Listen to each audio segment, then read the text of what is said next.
Ich habe richtig angefangen zu schwitzen gerade, weil Gavin Verhey einfach da ist. Und der hat schon viele Sets designt, oder wie? Ja, er ist basically der Set-Designer. Aber Alles, was du so in letzter Zeit von Magic gesehen hast. Aber okay, Set-Designer, Gameplay-Designer heißt es Grafik, das kann ich Ihnen auch fragen. Ja. Hey, hello, nice to meet you. Hello. Nice to meet you. Greetings. Nice, please. This is Gavin Verhey, one of our game designers here. My chat just told me this card is broken as fuck. It is really good. Is It's it? really good, yeah. And you got a foil one there, so that's pretty nice. Foiled one means... So in Magic, when you get a shiny card, we call that a foil. So this card can come in both foil and non-foil. You got the extended art foil version of it. So that's a pretty good thing to have right there. My chat told me creator packs are broken, but this one actually just bought at the, whatever, the vendor machine. Yeah. That's a pretty good draw. Yeah, really, really But I good got Glowing twice. Glowing twice and Stone Giant, which is kind of nice. And you designed several? Yeah, so I'm a principal game designer on Magic, so I design what a lot of the cards do in a lot of our sets, and of course I worked on the Hobbit as well. Chilling. So, yeah. And I worked on the Kannst du Lord mir dein Mikrofon geben, actually? Ja. Dann hört man, glaube ich, besser. Sorry, das habe ich vergessen. Yeah, I just forgot about it. But I think chat still continue to a good degree. Chat, wenn ihr auch noch Fragen Gavin habt, dann haut ihr auch gerne raus. Ne? Gavin ist am Chillen. Did you also design the previous set of Lord of the Rings? I worked on that one too, yes. Nice, because you know what, were you Is then? this okay? This, I mean, It's fine. Or you can put it up here, maybe? Yeah, better on your Kragen. Like this? Yeah, Yes. great. Looks good on you. Very good. Maybe on you. Or actually, here, let me use the Between magnet. the buttons. Yeah? Like this, maybe? 1 second. Gavin so ein G. What does that mean? Means you're an OG. Oh, I am an OG. Yeah, that's true. OG of several. All right, can you hear me okay on the internet? Can you guys hear me? Yes. They should be chilling. So if you're out there and you don't know who I am, I'm Gavin Verhey. I'm a principal game designer on Magic. I've designed a lot of sets. I led design the Final Fantasy set. I've designed a lot of cards in a lot of sets. I, of course, did some work on The Hobbit and Lord of the Rings, and it's so cool to be here now, chatting with all of you. Love this, by the way. Yes, you know, I don't know if you know, my name is Tolkien as well. I heard, yeah. I named myself after Lord of the Rings, so I'm a big fan of Lord of the Rings especially. And I love that you guys took an approach with this set being just book accurate. Yeah. Because we don't have like any fake characters.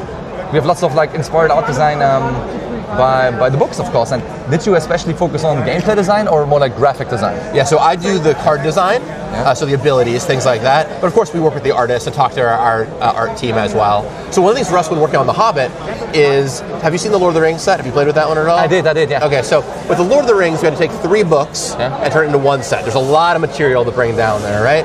We got a lot of it in there, but not literally everything. We got a lot of stuff in. In The Hobbit, because it's 1 book and it's a little bit of a smaller book, we could literally go like page by page and figure out what to put in there, right? Which is fun. In fact, some people have even taken the entire set and lined it up in story order, right, from every single event that has happened, which is so fun. So I love that we were able to kind of break down the whole story and put it in the set. Favorite card design? Which character, which card?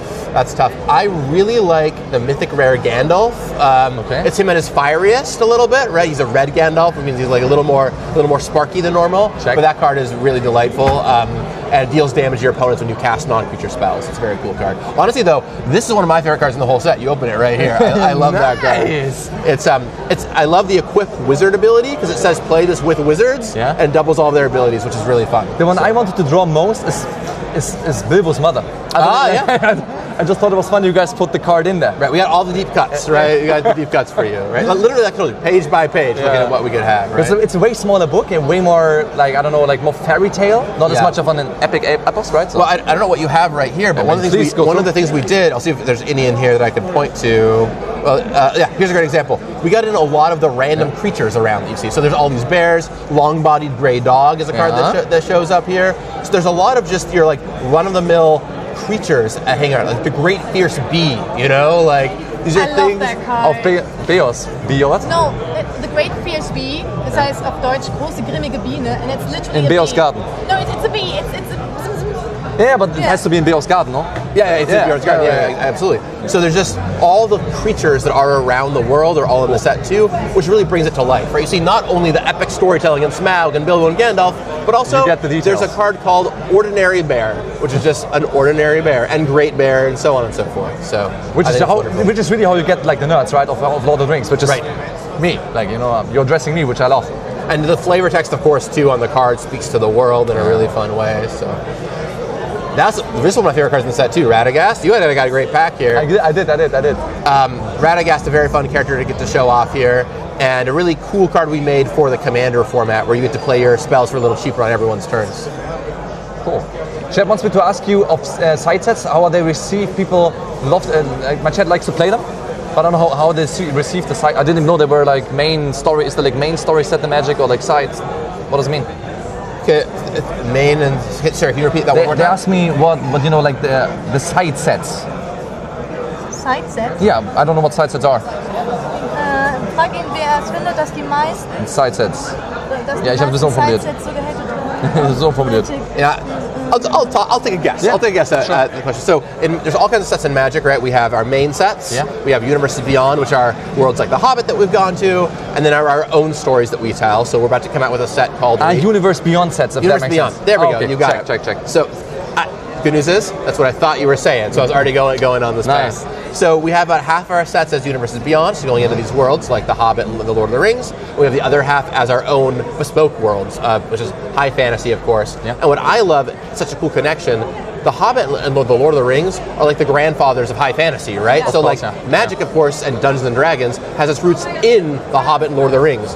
So to bring Tolkien's story to life in our game is perfect because we're a high fantasy already, right? But we're about to come out with a new set called Reality Fracture. This is the next set. And Reality Fracture is like the capstone of a mini year-long story arc. So there's like a lot of things have all been put into motion, and it's all happening in Reality Fracture, which is very exciting. It's like this alternate reality world where the characters are like they're flipped versions of themselves. Or all. What do you prefer? Do you prefer like high fantasy as in like middle age, or do you prefer like cyberpunkish? I love high fantasy personally. Me too. To me, that Way is better. like It's way better. I think what is fun though is when high fantasy is the default, and every now and then you do something a little bit different, right? So like there's a world that our players love called Kamigawa. Kamigawa is like our Japanese. See, yeah, right here, you love it. So Kamigawa is like our Japanese-inspired world with both like old traditions and a bit of cyberpunk stuff happening too, right? And I think that is so cool because we're not there all the time, right? Like normally it's swords and sorcery and all this stuff. And when you go there every few years, we're going back next year. It's very exciting. People are really stoked about it, right? And so I think a little bit of that is nice, and then the default being Magic high fantasy. For me, especially with the first Lord of the Rings release in Magic, the special part was, of course, one ring only. Of course. Right? Well, yeah. Do you do the stuff as well with like cyberpunkish stuff, or it's like really rare editions? So with every set, we do what's called the headliner. So we have a special thing that you can only get in that set that usually is maybe serialized or a very special version there's very few of. So like in the Lord of the Rings, we did the one ring, makes sense. Great, yeah. In Final Fantasy last year, we did these golden chocobos, which were like very rare and hard to come by. Star Trek is about to come out, and in Germany drew one. Yes, One of my the friends, chocobos. One of my friends drew one of the golden chocobos. That was the most amazing thing. I was live. I was like, oh, let's have like I was shooting myself, and I finished. It's like, okay, let's have some sandwich, enjoy, chill a little. Opened his stream, did the first bite, and spit it out immediately because I saw him opening that freaking Just don't spit it on the card, you know. Be very careful about that. I was just like chilling. Yeah, that was amazing, and he was shaking. Yes, there's only 77 of them, right? It's very rare. That was amazing. That was crazy. In Star Trek later this year, we have actually actor hand signed cards. Like we literally handed them the cards and they signed it and put them into packs. And then we've done it not only with like the one of ones or the really small runs, but like in the first Lord of the Rings, we did like the Elven Soul Rings, right? So there were 300 Elven Soul Rings out there in Elvish, and that's so cool. This time around, we have the Dwarven language cards. Now 5 of them, right? There's 5 of them. Yeah, those are pretty hard to find. Maybe you'll find them in those collector boosters. We can open one up and see if we can open one. Who knows? Sure. But we already did Smaug once, so we do. But you only get them in these ones. Yeah. Only these ones? Yeah. Just 2 of them? Yeah, so these are the special collector boosters. That's why I just, check. Yeah. So I made a good decision at the vending machine. Yes, definitely. So the collector boosters are where you find like all the foils, all the cool treatments, the wildest stuff we find. But only here. the last couple of cards, right? Yeah. So like, let's we see just what skip find. straight forward, or do we not? Skip. Really? Okay. Yeah. Have a little look at the. But chat needs to see. I mean, it's fun. So I can talk a little bit as we go through if we want. Please do. This is one of the wargs. So of course, with the 5 armies, you got to have the 5 armies, and the wolves, the most forgotten about of the armies, but they're there. And black and green is one of them, and those are the wolves in the set, the wargs. Yeah, big warg. I love that. Wait, these are in so German much. now. I just pulled an English one, and these are in German now. That's okay. I know what the cards do. So. Okay. One of the things I love about Magic is because the art is there. I don't know what it does in any language for the most part, If right? you're a designer, then probably you know them by heart. That card is pretty good for limited. This has a brand new mechanic called Recruit. With Lake Town, they're kind of built like amassing people. So we made a new mechanic called Recruit to kind of play into that a little bit. This is a nice bread and butter card. It gives all your creatures +1/+1 when you use this ability. A nice little card there. Der Zwergenfeldkoch, chillt komplett. So here is one of the goblins in the set. Of course, you gotta have the goblins. Yeah. And we made a new mechanic. So in the Lord of the Rings, we had a mechanic called Amass Orcs. Yeah. Made sense. Sauron is amassing his orc army. Well, it's not quite happening here in the Hobbit times. This time the goblins are amassing, right? Which they certainly do. And you can amass goblins in this set. Which is the special ability here. Was ich liebe daran, Chat, ist, dass dieses Set unterscheidet nicht zwischen Goblin und Orc, weil es am Hobbit auch nicht unterschieden wurde. Und das ist wirklich auch ganz geil. Und hier noch der Wrench in der Hand. Chilling, gutes Artwork. Take it. And another goblin hanging out there. Even the commons have fun stories. Here's another goblin hanging out there. And I think a lot of folks skip past the commons. I know it's easy to want to do that, but I love looking at them, looking at the art, checking out the foil, like reading the flavor text. It's so fun hearing the stories a little bit, right? Now here is an elf. Yeah. The elves in this set are focused in blue and green, and they're of course from all around in the world of Lord of the Rings, and they like you playing lands. That's their ability. Often a lot of times here. Die düster Weltwegbegleiterin. So geil, dass es akkurat bleibt, Chat, mit dem den Haaren, kein Bart und so ein Quatsch. So here's Thranduil, which is a cool story character. Yeah. Second of all, it shows off a mechanic that I love and I'm so happy we have here called Adventure. The way that adventure cards work is they're almost like two cards in one. You have the card here, Thranduil, and you have his adventure over here. And so you can play both sides. But what I love about it in particular is you get to actually write a card name on the adventure. So here's Thranduil, and here's the adventure he sends you on, which is so appropriate for the Lord of the Rings and for the Hobbit, right? It's like you send your characters on an adventure. That's the whole thing. So I think that's really cool. Well, I also love that you guys didn't put in Legolas in the set, right? No Legolas. Of course, which would not have been accurate. So he's actually a character, because in the movies he's kind of just like Legolas' father, but in the book he's way different. Yeah. So having him be true to the story, which is what I kind of like about it a lot. And our set is based on the books, so of course we dive into those books real hard to make all the cards. Cool. Knirschende Szene. See a nice spell here. We get to choose one of two things. Lots of fierce moments, and it's not all about Smaug, right? There's all kinds of other scary moments happen in the set. So here's one of them. Do you want anything to drink, perhaps? Oh, I'm good, thank you. Wasser, stilles Wasser, immer geil. Vielen Dank. Oh, this is so cool. We opened this up. So here is Thranduil. This is a great example, actually. Here's Thranduil. It's the same card we just opened up, right? So same exact mechanical card. Abilities exactly the same. But this is in our special dragon scale frame treatment. So some of our characters come in this with the dragon scales around the side, which is so cool. My favorite detail is on the red cards, just the red cards, there's a dragon scale missing. And you lore fans will know why that is, right? I think that's beautiful. Of course we do know. Yeah. But nice. So that's the last one. Here's the same I just card want to check the school treatment. Rock perhaps as well. Now lands are the building blocks of Magic.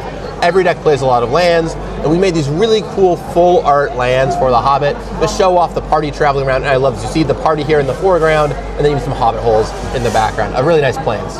So now we get to the rare stuff. Now we get to the spicy stuff. Let's see what we find. I'm gonna see if I can judge your reaction. You know, like okay. Your face lights up if anything. Oh no, you did not. Okay.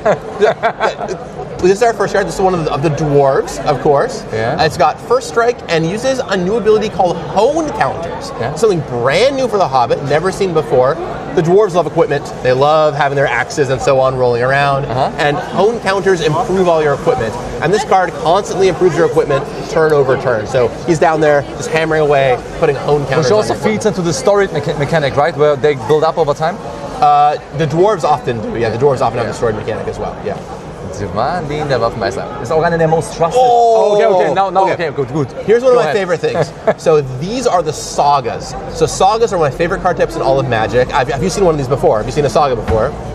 The Saga? What do you mean by Saga? This is it's a card type called Saga. Oh yeah, of course, yeah, the first side, yeah. This is really cool. So when you play one, you do the first thing, and then every turn you go do the next thing. So you literally tell the story, as it were. Now in The Hobbit, a lot of them are the various poems and songs from the Hobbit world. So this is one of them here that you play out in the order, and you kind of do the effects that you would tell in that story, which I think is really fun. Nice. That's what we have.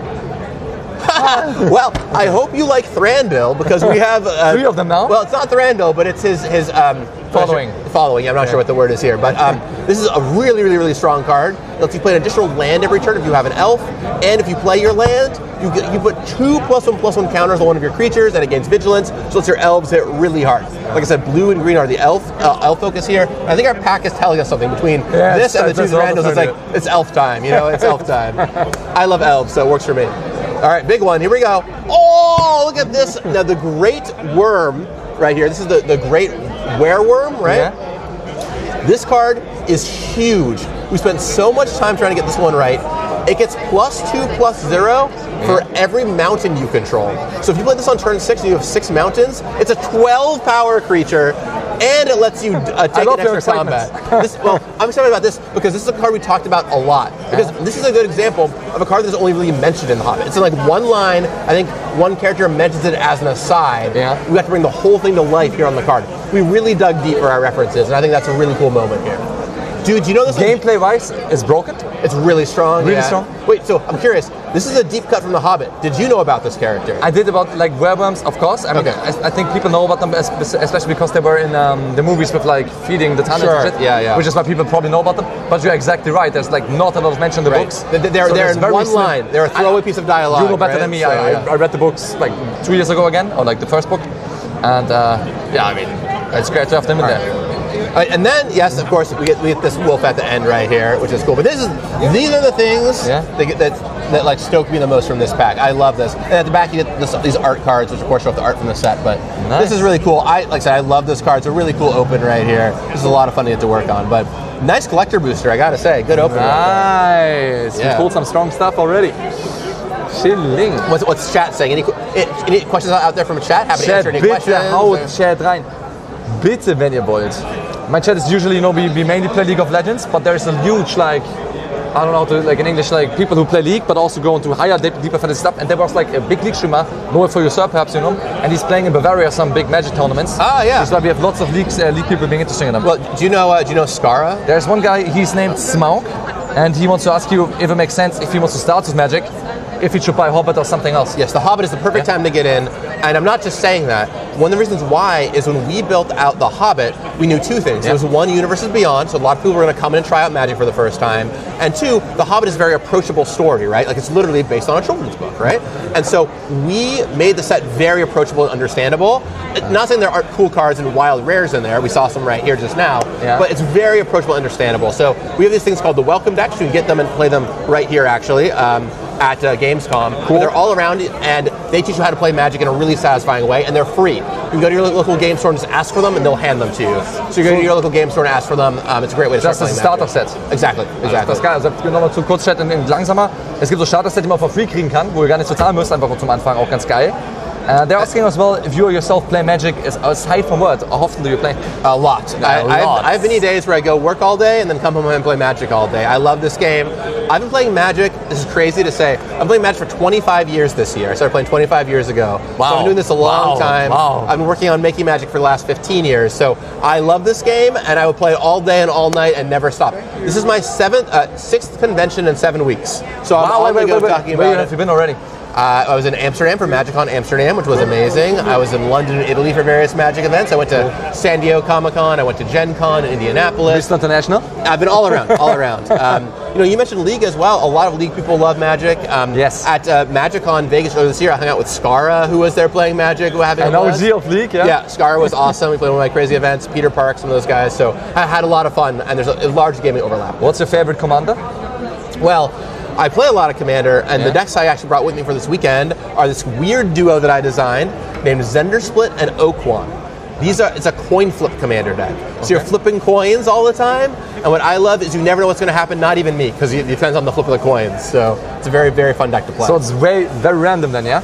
Well, I try and weigh the coin in my favor with some cards, but it is a little random, yeah. Nice! I also brought a deck that is only cards I've designed, which is very funny as well. Would there be any? Perhaps you can. This is actually the only one in English. Will there be any Triumph reprints coming out? Well, you have to wait and find out. The Triumphs, of course, originally appeared in Ikoria, so Ikoria and Kamigawa debuting there. You'll have to kind of see how it is. And they're saying your shirt is peak.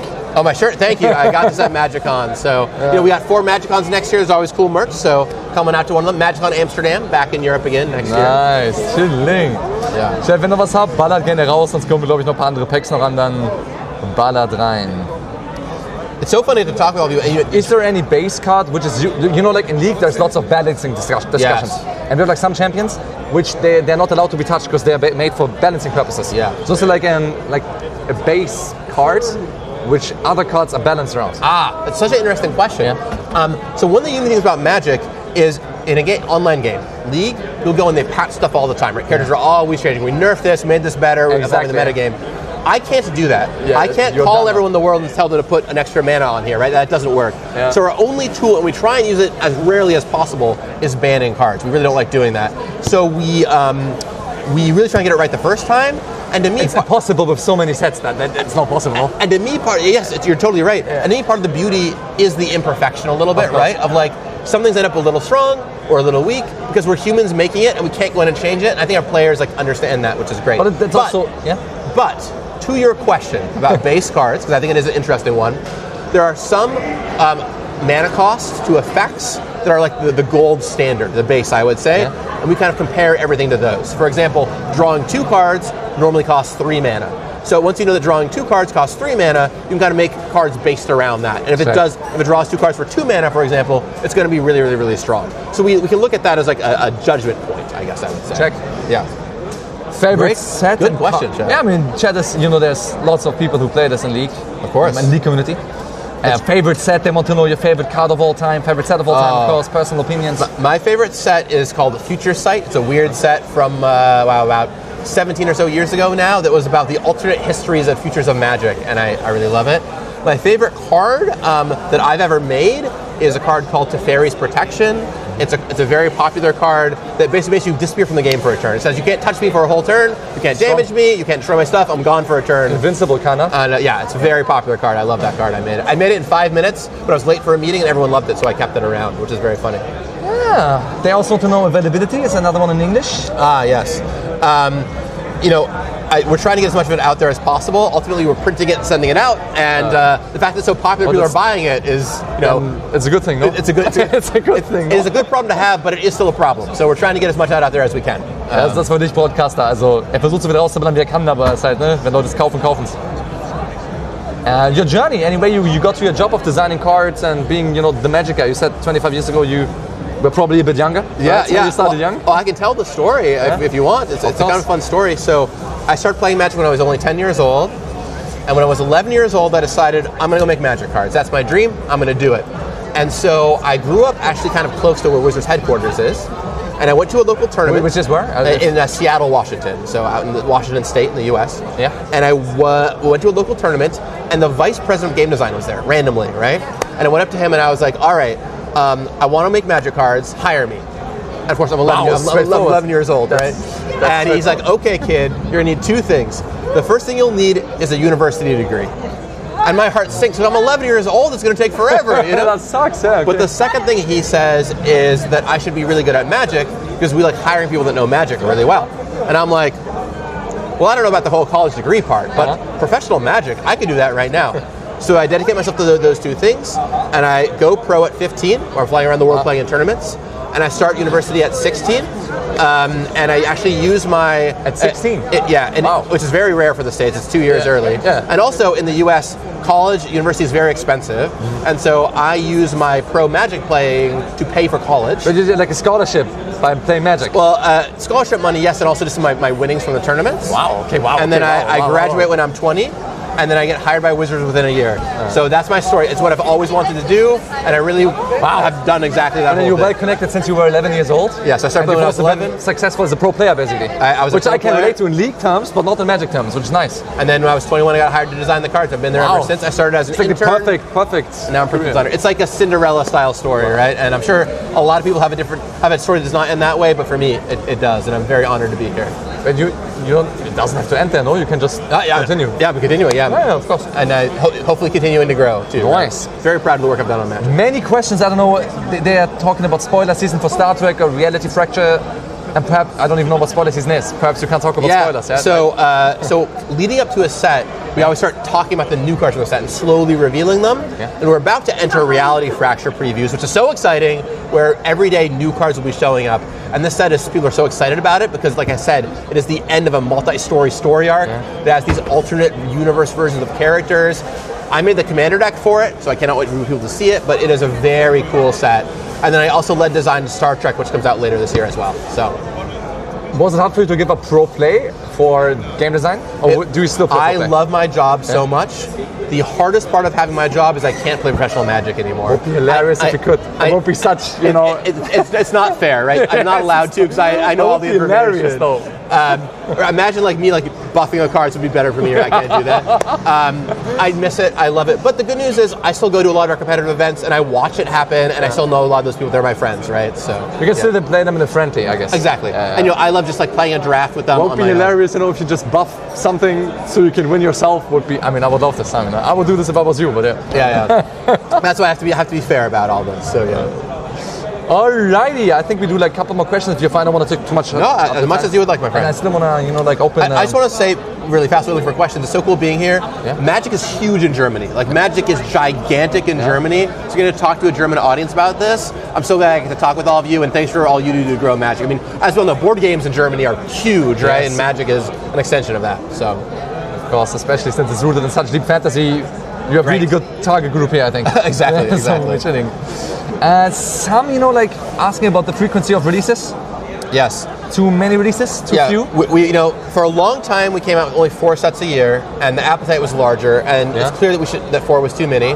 This year we did 7 sets, and we got a lot of feedback if that was too many. Yeah. So now we are going back to 6 sets for next year, bring it down a little bit, which I think is going to be a little better cadence for folks. Check.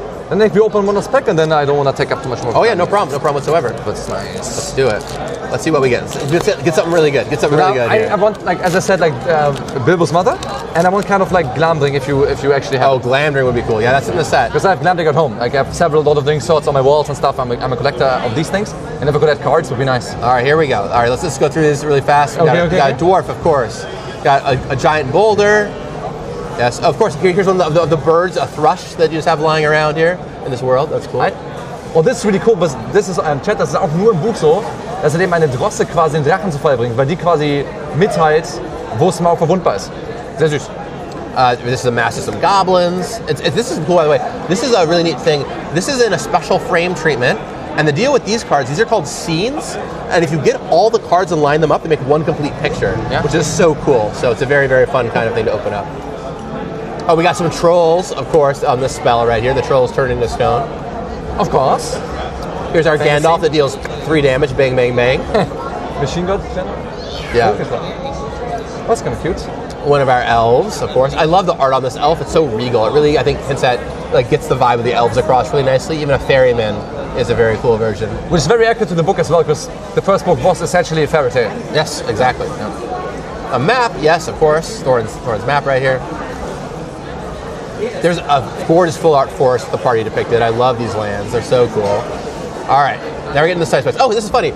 So we opened up another version of the worm we saw last time, but in the normal treatment. So you'll see here is the worm in all its glory, but in the normal frame this time around. Yeah. Oh, it's Smaug! There we go. We opened the Smaug himself. Here's the red and black Smaug. This card is awesome. It creates treasure.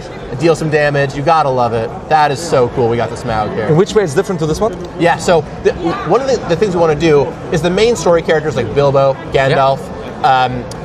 We want Smaug. We want to have them at all rarities, so you see them all the time in packs. So if you're just opening up a couple of packs, you'll see the common version. So this is the common normal Smaug, right? He's nice, but he's very basic. This is the rare Smaug. So this is like one of the really cool ones you want. He's red and black. He's very cool. There's also a mythic rare one you might see as well. Okay, next card.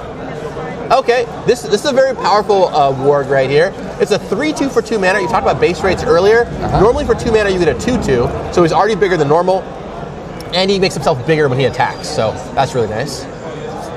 Hey, speaking of this, we got the mythic rare Bilbo. How about that? We got both our Bilbo and we got our Smaug all in one pack together. This is, I think, from one of the scene boxes maybe, or one of the special sets. But anyway, this is a mythic rare Bilbo. Very cool. Nice. Let's get that there. And then rounding it out, ooh, Azog right here, the Goblin Lord himself. So yeah, this is the special kind of dragon scale frame treatment once again in that black dragon scale. Very nice. And he's dead. Yes. Oh, not in this one, but yeah. Yes. And then there's our token at the back, and then our art card. Very cool. That Smaug is great. That is an awesome open. Very, very, very nice. That's a hot card. A lot of people want that one. And a lot of people also ask there, which is like interesting to me, if you say like Magic is big in Germany, yes, is there ever going to be like a MagicCon not in Amsterdam but then in Germany? I think we're going to look at all kinds of European locations for MagicCon, and Germany could certainly be a place we could come to. Yeah, I mean, you know, it's funny. Very diplomatic. My first pro tour, the first pro tour I ever played for a first professional level event was in Berlin. So I have very, very fond affinity of Magic in Germany, and I would love for us to bring a big event here someday. Thank you so much for your time. It's my pleasure. Thanks all of you for watching, all right? Take care, everybody. Talk with you again. Danke für die Fragen. Thank you so much. Cheers. Thank you. Nice, also wir haben noch mal Danke. Oh, your microphone. Oh yeah, we need that that back. Yeah, we need that back. That's a good call. I always steal one of these. Okay. I mean, I would have forgotten as well. Thank you, sir. Thank you. Take your time. There we are. Thank you, mate. Thank you. Thank you. Süß, wir haben, also ich hoffe, es war nicht zu lange eingeschweißt, aber ich war auch interessiert, wir haben auch einige Leute, sind mir sogar in der League, wir haben so viele Überschneidungen. Es ist mir auch bei WoW aufgefallen, wie viele Leute halt eben so richtig tief drin sind. Und er hat absolut recht, also Magic ist ja High Fantasy und Herr der Ringe ist da wirklich Arsch auf einmal. Es ist einfach so ein richtig obvious Pit. Nicht wahr, Alina? Jetzt eine Story noch? Wollen wir so eine Story noch machen?